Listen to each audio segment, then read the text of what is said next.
Would you please introduce yourself? My name is Johnny Coley. I'm a social worker at Christian Home and Bible School. I run a single parent program and also a group home program. And how long have you been in your current position?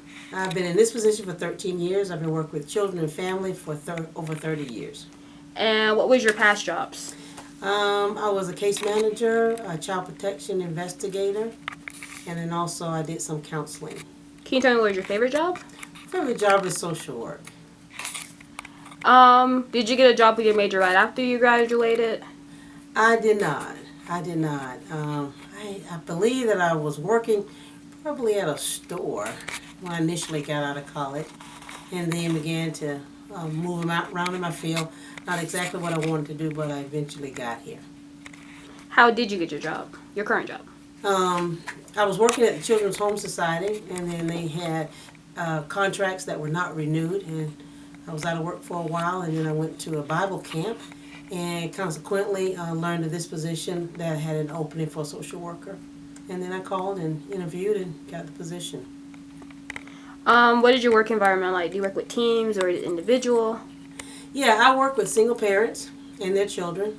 I work with group home kids from middle school to high school, and also work with house parents. How does this style impact your work?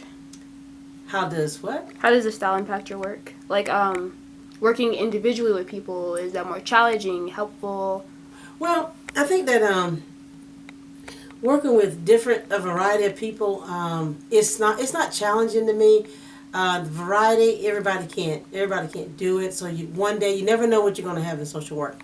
Some days you're going to have a challenging day where there are crises, people kind of out of control, life gets painful, and we have to deal with that. And then there's some days where things are very orderly. So you got somebody set up for counseling, somebody else needs some medication, somebody else needs to be connected to a doctor. So just the day-to-day is a lot of variety that you have to do in social work. You just you never know what you're going to need to do every day.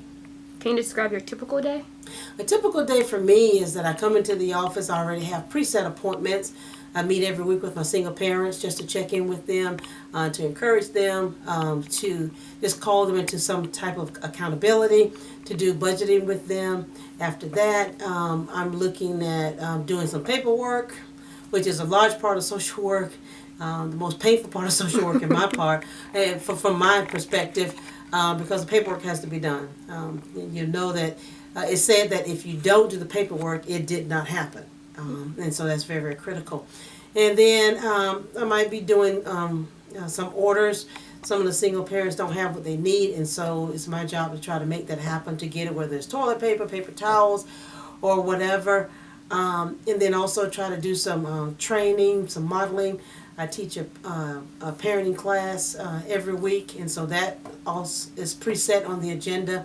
And then the group home that I'm currently doing casework with, just dealing with those kind of cases, which is again coordination of services, hooking them up with the kinds of resources that they need.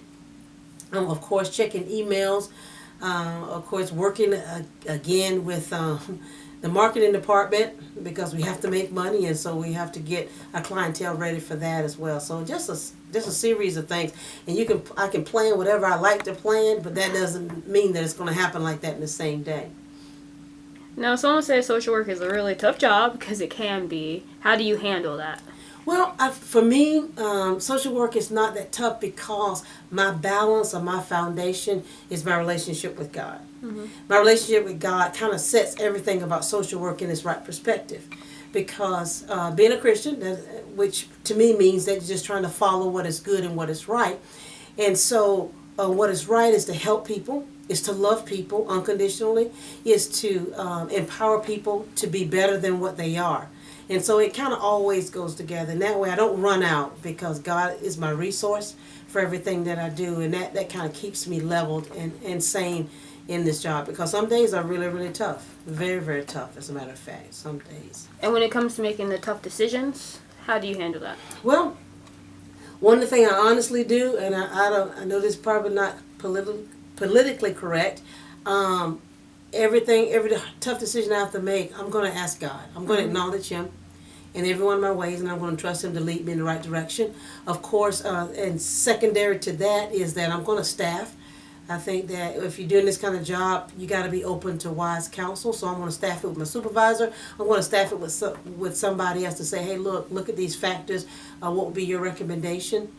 And then just having the guts and the tenacity to make the decision that's going to improve on a life. And keep in mind that person may not think that, hell, okay, this is a great help for me, but especially with kids. You need to finish out school. No, I want to quit and go get my GED. Well, honey, this is going to be better for you. So this is the recommendation I have. So, and that's not the toughest decision, but just looking at how I make my decisions. First, I'm going to ask God. I'm going to staff it with my supervisor. I'm going to staff it with other members of the team. What do you like most about your job? What I like most, I think, is just being flexible. For some people, it probably bother them that, okay, it's not just kind of set in stone. You do 1, 2, 3, 4, 5. Some of it you have to be very creative. You have to look at one case and say, you know what I would use and how I would talk to this person with this case. You got to use something very different with this child. If the child is more introverted, okay, we got to do something different. This child right here needs a lot of love. This child you shouldn't touch. This single parent you got to deal with very differently. So I like the variety of it, because what it calls me to is to be just very custom designed in terms of how I deal with my clientele, and you gotta really dig deep to come out with something that's original for each one of the clients that you serve. What do you like least about your job? What I think I like least is just the 24/7 on call. I'm on call all the time. When I leave, whether it's the weekend, whether it's a holiday, it doesn't matter. The phone is still ringing, the texts are still coming, the emails are still coming, and so. That's challenging, because when you're at a small agency, and we are very small, we have 2 people working here, there is nothing else to do. It is what it is. What is the best situation that you've encountered in this job? Like your best story. Let me see. Well, I think my best story is I have a client, and I won't mention her name because we know about the breach of confidentiality. And so we're going to call this girl Katie, because that's not her name. So Katie was here in our group home program as a middle school kid. When she was here, just a very special kid, very challenged academically. We could not put her in our private Christian school here because academically she would not get her needs met. And so she went to the public school. So I would walk her to public school because, again, we're talking about custom design. I don't walk every kid to school, but this kid, it meant something to her. It was special. And it was just like the highlight of her day. So I walked her to school. Well, she left, and she failed adoption, many foster homes, a lot of bad stuff happened in her life, sexually abused by her father, and just a lot of crazy stuff. Well, she became an adult, 22 years old. Now, the time I'm talking about, she was 15 years old. 22 years old, she had a baby, 8-month-old baby. She was living in a drug house. I was able to go get her out of that drug house and bring her back here where she started. And it was beautiful that we could help her now with the baby.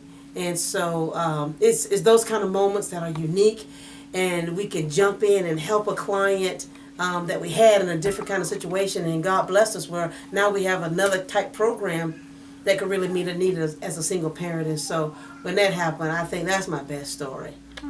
Because she remembered what she got here, and when times got rough, she called the place that loved her the most, and we were able to reconnect. Okay, let's go. One character trait that you should empower to be successful in your job. I think that you gotta really be an individual with some backbone. You're not gonna be able to do social work if you don't have a backbone. Backbone is not about just being arrogant and prideful. Backbone is saying that, you know what, you're gonna look people in their eye, and you're gonna love them, and you're gonna say what you need to say to them. That's gonna help them to be better, even though when their ears hear it, it may not sound so favorable. And you gotta be able to just understand that everything in this job is not going to be roses every day, and then therefore you're doing the best thing that you know how to do in order to help somebody, but you got to have some backbone. You can't be a wimp not doing social work. Your feelings will be hurt. You'll be emotional wreck. You got to love and have some balance to it, some boundary to it, and then serve people, with all your heart. Okay, thank you so much for your interview. All right, you're welcome.